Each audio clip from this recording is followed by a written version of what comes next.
"What does Bessie say I've done?" I asked. "Jane, I don't like cavillers or questioners. Besides, there is something truly forbidding in a child taking up her elders in that manner. Be seated somewhere, and until you can speak pleasantly, remain silent." He was standing behind her, leaning with his shoulder against the wall of the box. Now and again she felt herself shuddering beneath the hot breath from his nostrils falling upon her hair. "Does this amuse you?" said he, bending over her, so closely that the end of his moustache brushed her cheek. She replied carelessly, "Oh, dear me, no, not much." Then he proposed that they should leave the theatre and go and take an ice somewhere. "Oh, not yet. Let us stay," said Bovary. "Her hair's undone. This is going to be tragic." But the mad scene did not at all interest Emma, and the acting of the singer seemed to her exaggerated. "She screams too loud," said she, turning to Charles, who was listening.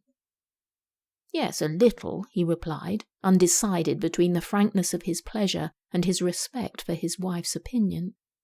Then with a sigh Léon said, "The heat is unbearable, yes." "Do you feel unwell?" asked Bovary.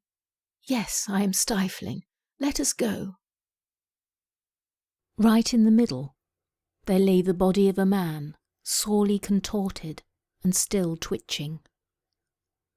They drew near on tiptoe, turned it on its back, and beheld the face of Edward Hyde.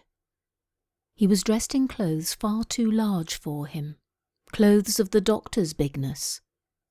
The chords of his face still moved with a semblance of life. But life was quite gone, and by the crushed file in the hand and the strong smell of kernels that hung upon the air, Utterson knew that he was looking on the body of a self-destroyer. We have come too late.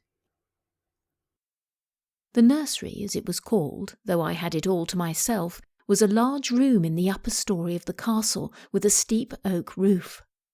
I can't have been more than 6 years old, when one night I awoke, and looking round the room from my bed, failed to see the nursery maid. Neither was my nurse there, and I thought myself alone. I was not frightened, for I was one of those happy children who are studiously kept in ignorance of ghost stories, of fairy tales, and of all such lore as makes us cover up our heads when the door cracks suddenly, or the flicker of an expiring candle makes the shadow of a bedpost dance upon the wall nearer to our faces. I was vexed and insulted at finding myself, as I conceived, neglected, and I began to whimper, preparatory to a hearty bout of roaring, when to my surprise I saw a solemn but very pretty face looking at me from the side of the bed. "Where shall the child come to first, sister? To you or to us?"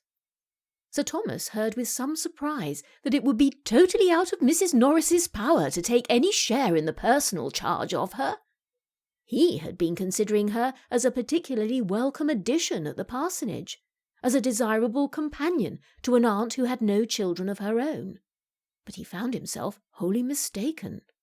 Mrs. Norris was sorry to say that the little girl staying with them, at least as things then were, was quite out of the question.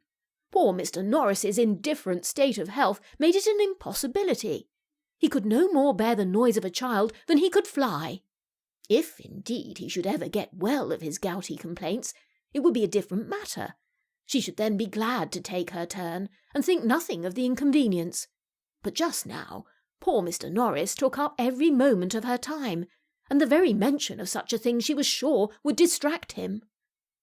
"Then she had better come to us," said Lady Bertram, with the utmost composure. After a short pause, Sir Thomas added with dignity, "Yes, let her home be in this house. We will endeavour to do our duty by her, and she will, at least, have the advantage of companions of her own age, and of a regular instructress." "Very true," cried Mrs. Norris, "which are both very important considerations, and it will be just the same to Miss Lee whether she has 3 girls to teach or only 2. There can be no difference.